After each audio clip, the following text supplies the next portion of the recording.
today I'm going to do my first turmeric mask. So what you'll need for this mask is Kasturi Turmeric. Now, you can use the kind that you can probably find in the stores. However, my research tells me, and I don't know this from experience, that the kind that you may purchase in the store, if it's not the Kasturi brand, then it stains the skin more so. So I got this. I follow Dawn Michelle of the Minimalist Beauty, and she gave her recipe for the mask. I adapted it to my needs and basically to what I had already. So here's what I'm going to use. I'm going to use 2 tablespoons of the turmeric. And I have a plastic bag right here so that I can store it in there after. Obviously, I'm not going to use this entire pouch. So yeah. And then I'm going to have 2 teaspoons of raw honey and 2 tablespoons of turmeric. So I'll talk through this as I'm going. This is going to be my first time. Also, I apologize, I have water. My family kind of gets irritated with me using these water bottles, but distilled, so. And I'm just going to pour the water in until I get the consistency that I need. Turmeric does stain, and I'm prepared for it to stain my countertop. So I have a paper towel laid out here. And also, this shirt, I just hope that it lasts, but oh well. I mean, I just wanted to make sure that I did this, so I didn't change.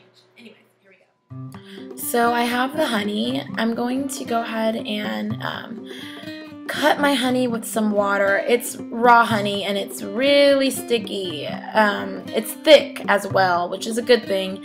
But the thing is, I need to be able to kind of loosen that on the measuring spoon right there. So that's what I'm working on right now, kind of getting that loose, so I can get that honey out of that spoon and into my bowl as I create my turmeric face mask mixture. So next I have my tablespoon, and I'm going to go ahead and put my turmeric in there. You see, like, it has the actual, I love how it's got the herbs in there, like the actual bush. I love it. Shows me how natural it is. I like to see that. So anyhow, I'm mixing that into my bowl right now. I'm going to put my 2nd tablespoon in.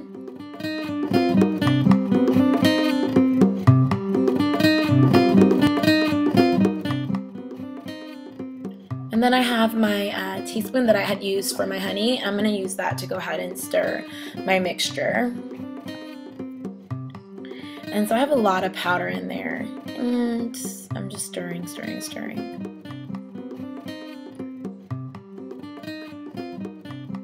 And I realized that I needed more water, so I went ahead and poured a little bit more water into that bowl, and now I am stirring. Now it's really thick, but not like, it's not a smooth consistency. So I added more powder, trying to figure out how I'm going to get this consistency correct. And as you can see now, it's really grainy. It's still a problem. But I went ahead and started putting my mask on. So I just slowly and tactfully, because once again, the stains, and that includes appliances, so I didn't want it to drop on the counter. So I'm trying to be as careful as possible as I spread this across my face. Then I added more water, and I got the consistency that I needed, that I wanted. So this made it easier for me to go ahead and apply the rest of the paste to my face.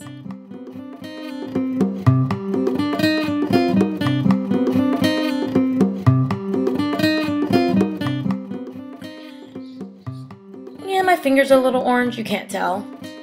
And my appliances are orange. I'm back. I have 20 minutes to go. My face is really tight. I can already tell you a couple of observations I have.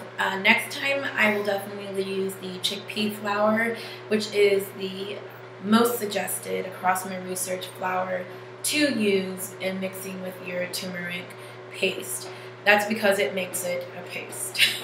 Flour added to the turmeric and the honey will make it more of a pasty consistency and make it more of a mask. Right now, I don't know if you can tell, I'm pretty sure you can. It's really kind of starting to have a flaky look. I mean, it always kind of was by the time I put it on.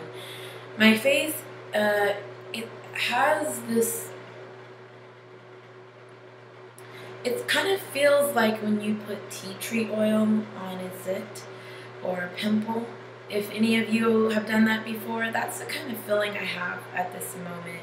It doesn't sting, doesn't burn, but there's definitely, I can definitely feel that there's things happening beneath the surface of my skin, which is good. But yes, it is definitely tight. Another thing that I will do next time is I'll add more honey. But anyhow, I have 10 more minutes, so in 10 minutes, I will be back to report how this has all been. Okay, I am back. It's been like a little bit over 20 minutes, so let me hurry and rinse this off. I'm going to rinse it off with lukewarm water, so I'll be right back. Give me one moment. My face is like really tight right now. Alright, I am back. My immediate observations. My skin definitely does have a yellow tinge to it. Kasturi turmeric is not edible, and that's the difference between Kasturi and the turmeric that we find in the grocery stores. So seeing as my skin does have this yellow tinge, and my hands do too, which you can't tell in that camera, my skin, it has a very yellow tinge, but it's really tight, and I can appreciate that.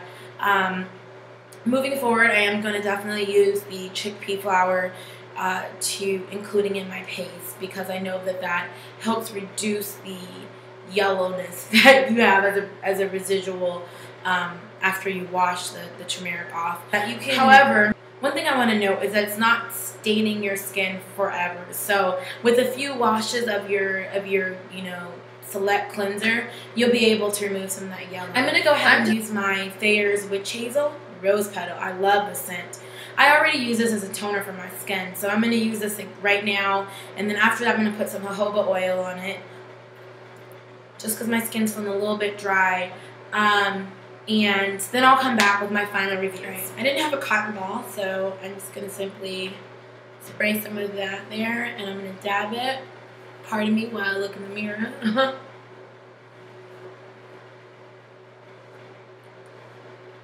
See that? Yeah. So this is effective in taking off the residual yellow stain. Also, depending on your skin complexion, the stain will not show up as much. Like, I don't feel like I can walk out and my stain is not going to show. But at the same time, I do want to remove some of it. And it's worth it to me. It's not like it's turning you like a totally different, color, making you look golden or anything. It's just some residual from the dye left in, from the dye content from turmeric. So how does my skin feel? My skin feels really tight. It kind of stings. It's not like a painful ouch sting. It's just kind of like, oh, like I can tell there was a lot going on beneath the surface. Any major acne medication, I feel like, kind of has a little sting. So, anyways, I have my jojoba oil. Just a little bit of that in there. And I smooth it on my skin. I have no worries about jojoba oil staying on my skin. It is the closest to the sebum, which is the natural oil produced by our skin anyways, or by our glands, sorry. And so I'm not concerned about it being on my face. And I'm gonna let the jojoba oil just sit. I'm not trying to dab it off. It's nighttime, so I'm just gonna let it do its due and make sure I get that moisture back in my skin. Final reviews. Here's what I'm gonna do next time. Next time I'm going to make sure that I have chickpea flour. I will also be sure that I add extra honey to my turmeric paste. I want more than I had before. Lastly, I will take more of my time while I'm making the paste. I was kind of rushing through it, and I made more than I needed, and I refrigerated it, so I'll probably use it in 2 days max. But I don't want to make too much anymore. I want to make just enough. But it's one of those things that it takes trial and error. So overall, I am totally a fan of turmeric. I also use Russell clay for my skin and bentonite clay. And so it's going to be trial and error for me to really come down to my set skin regimen.